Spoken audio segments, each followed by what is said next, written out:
وای داده وای داده اوچا چی بیرحمی ها نسبتی فرزند یک کس کرد. وای کجا شدن اینو قدر کردنه. میتونم که یک کار میگم ای جمع در دوره او جمع در دوره. ای راست خماتت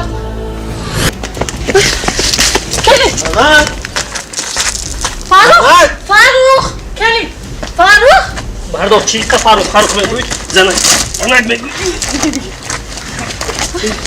وای داده وای داده وای نقاطه استرم خواست بیدای وای куштоманони азиз хоҳиш месозам зиндагӣ ҷое нест ки ҳамеша ҳамроҳаш бозӣ созӣ.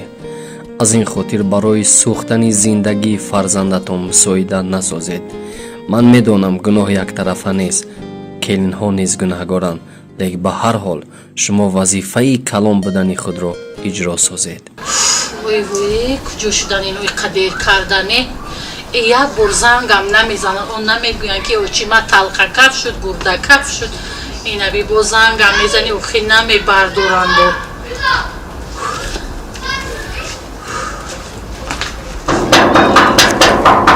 بازی اینا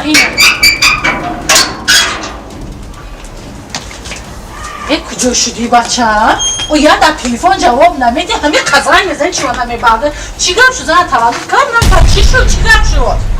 باغم داده هم بلینتایم باغم داده حال تولد نکرد اما من گفتم که وای تولد نمیکنم با دروغ کرد با پولر از خواه کرد ولی وای تولد نمیکنم ولی تولد نمیکنم ولی وای یک به فکری من باشم ولی اون ماه حساب کنیم و این ماه ولی یک هفته دیگه باید بردارم او اشکمی ولی در بالا بود. فاروق کنی فاروق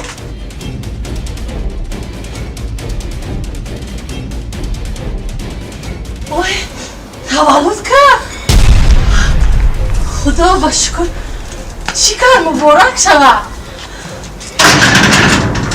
چی کار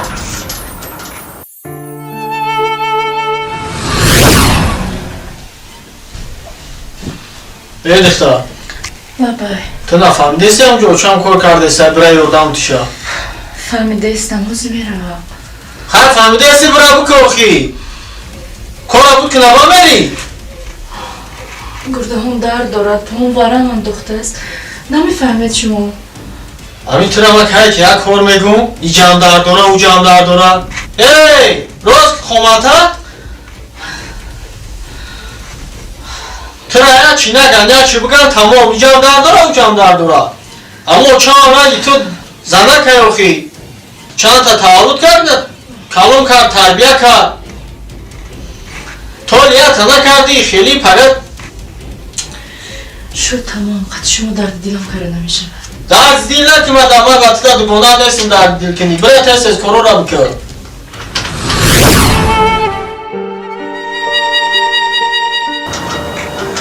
چی دیده داره؟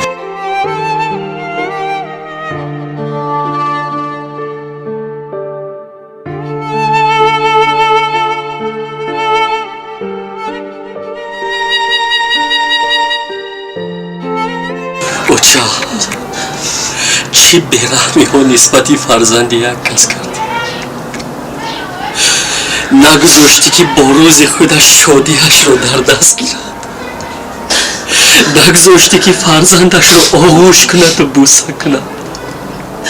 امروز زنده او رو نه بلکه مرده نبیرد رو آغوش کند. اوچا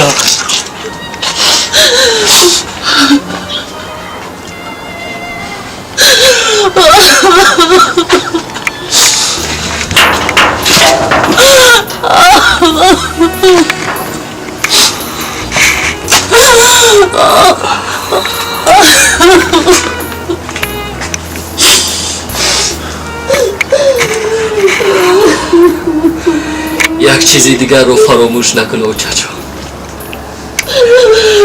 گریه های تو هیچگاه این طفل بیگناه را زنده نمیکنه. زنده رو تا زنده است باید بر قدرش رسی. بعد مرگش در سری گورش گریستن ها چی سود؟ аз ин хотир мо бояд дар зиндагӣ ба қадри якдигар расем. рӯзе дер мешавад, дер. عذری زیاد برادرجانا که کمی هم باشد وقتی قیمت شما را میگیرم. اگر شما همین نوار را تماشا کرده باشین و همین گونه رولیک های تربیتی با شما پسند باشد فراموش نکنید در کانال подписаться میکنیم، در نوار یک دونه لایک میمونیم، در کامنتاری حتما یک سخنی خوب مینویسیم و انشالله که با عایده خوبتر و بهتر رولیک های تربیتی پیشکش میگردانیم. باقی در پناه خدا باشین.